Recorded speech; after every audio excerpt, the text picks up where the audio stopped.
Hi, I'm Laura Volpintesta, Fashion Illustration Tribe. If you haven't met me, I'm a designer and illustrator and faculty at Parsons School of Design. And I also have my own online fashion programs for learning design and illustration.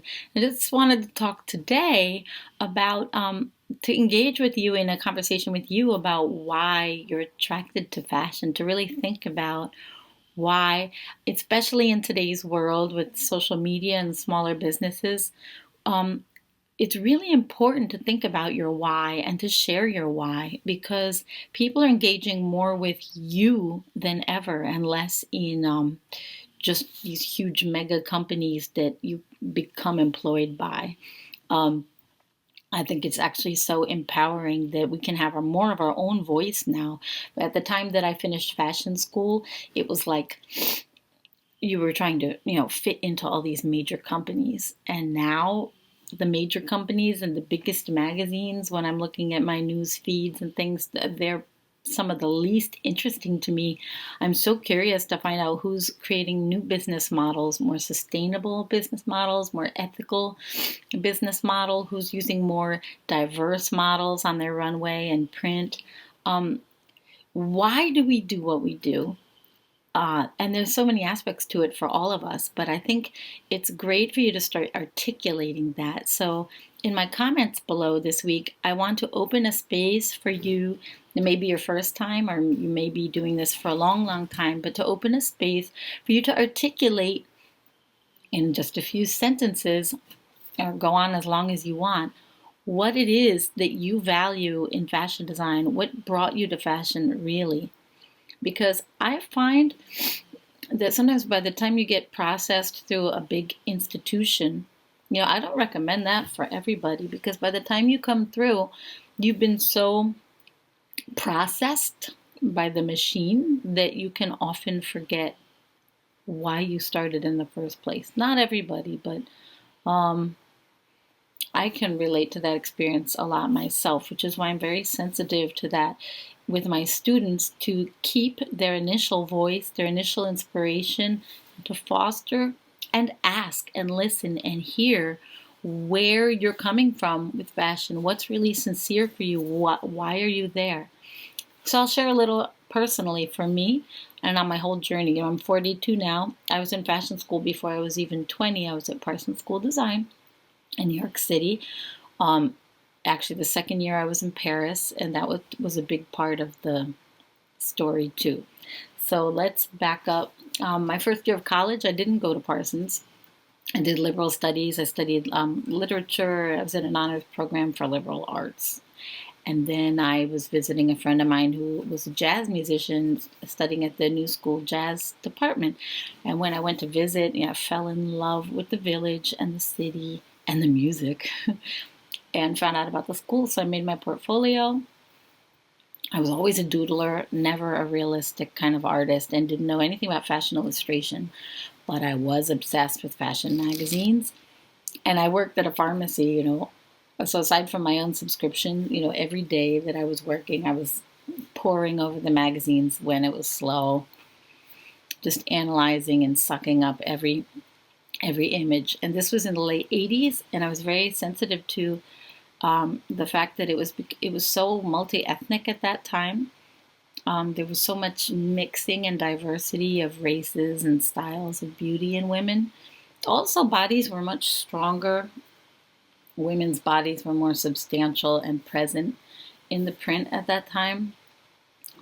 Um, but I saw that the potential for the imagery that was being created, everyone remembers Benetton at that time, colors of the world, happy, bright colors, and intentionally using all races and using all of the races of our planet as accessories or as part of the whole beauty of their print campaign. And I remember thinking, because I grew up in a small town in Connecticut, and really feeling on the one side that I was so attracted to the design, but there was a whole social aspect of thinking, fashion is very powerful. These magazines have a ton of power, and the images as we see in these magazines are like people just suck them up and believe they collect. These images are powerful in the minds of the people.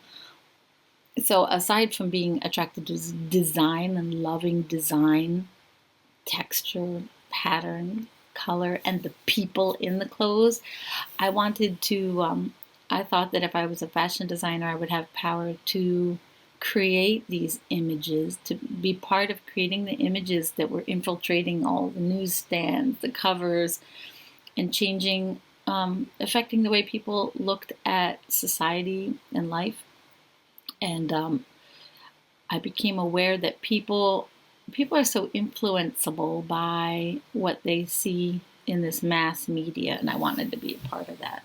Well, now media has become more micro. There's micro media. So even if the magazines aren't catering to my tastes or speaking to me as a customer or promoting the things I believe in, like ethical design, diversity, empowerment for women, in the way things that I'm looking for, I can find it myself. I can Google this and Google that and pin it and Instagram it and curate my own images.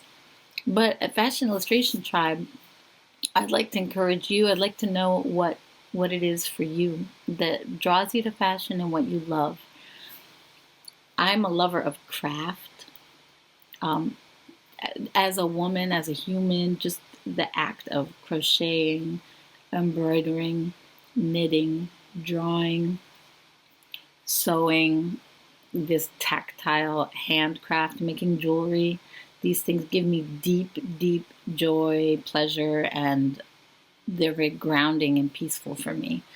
So that's one aspect of fashion. When I see the details in a garment, the details in the pattern, the printmaking, I love that. Then on the technical side, I love logic and precision. And when I see ideas in pattern making and draping, concepts and technical expertise, I'm so attracted to that as well. And then as far as culture goes, printed patterns to me always tell a story. You know, why does that pattern exist? Why does that technique exist? Why do those colors, what world do they come from? That's huge for me. I love that. And then above all is the people, the cultures, the people themselves, the people in the clothes. What story does each individual tell? And what story does each garment tell? I think even when I have to sketch a garment purely technically for a job, let's say I'm working for someone else and there's just some garment I have to sketch, that garment has a life to me that comes to life. It's like the gingerbread man jumping off a tray and running across the kitchen, you know. When I see a little jacket on the ground or on a hanger, and if you're into fashion, you probably can relate to this, that jacket has a life of its own. It tells a story and it delights me. So I guess that's what I was meant to do. And people are the same way. Model drawing is a huge passion of mine. The human body, the expressions of it, dancers and all that. I love, love, love. So I would say craft, technique, humans, cultures, and definitely the power of the images and media we create in fashion. And to this day, I still feel that fashion limits itself too much. That we are still expanding the range of imagery, what fashion can look like, and between ages, sizes, colors, cultures, that we can still be expanding the range of the images we create in fashion. And that's what I invite you to do at Fashion Illustration Tribe. I don't want you to feel like you're in an environment where you need to conform.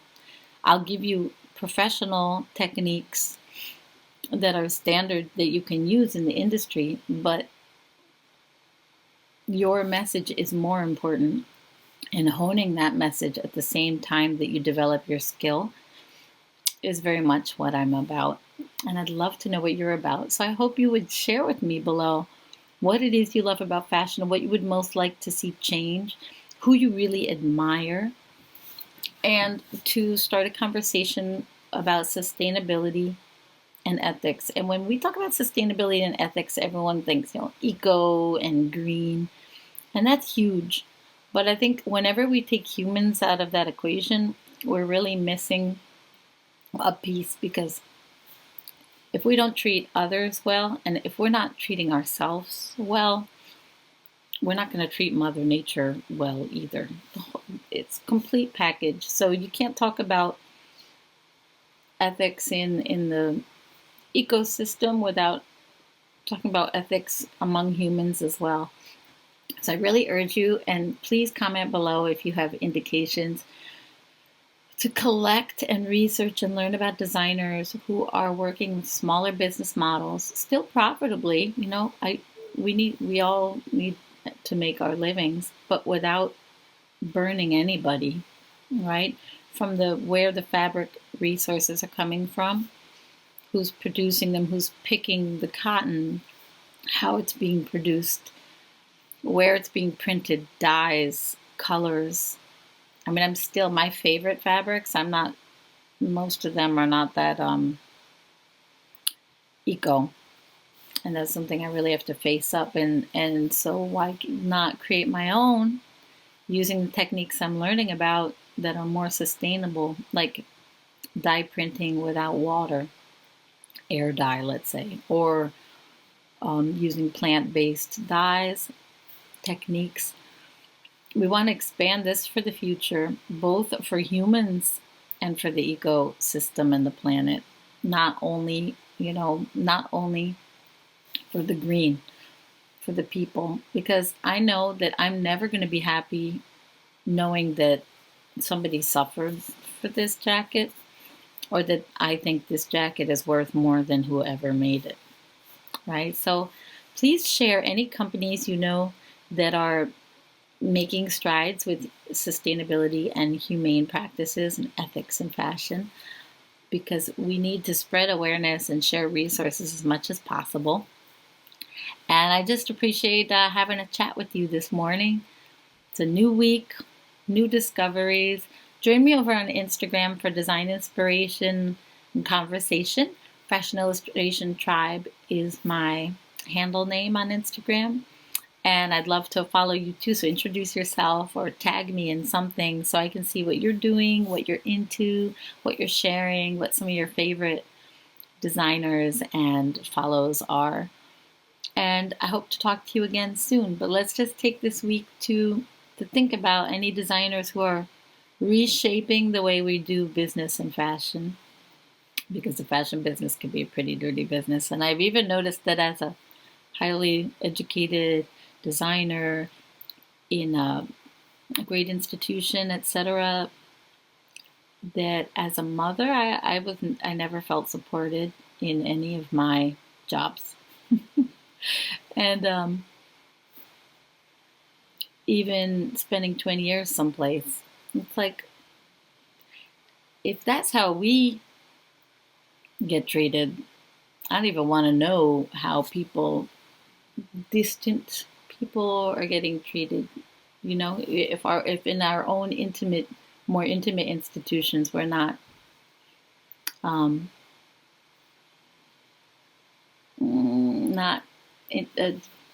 being intimate with our co-workers, or I think there's a lot of reshaping going on in the way we need to do business these days for our own hearts. So let's keep this conversation going. Thanks for joining me. Have a great day. We'll have more tribe talks soon, but this talk gets best right now when you start chatting with me below. Okay, let's talk. I want to know what's going on with you in fashion, okay? Where do you see it going? What are your dreams and aspirations, and who do you admire and look up to right now? Have a great day.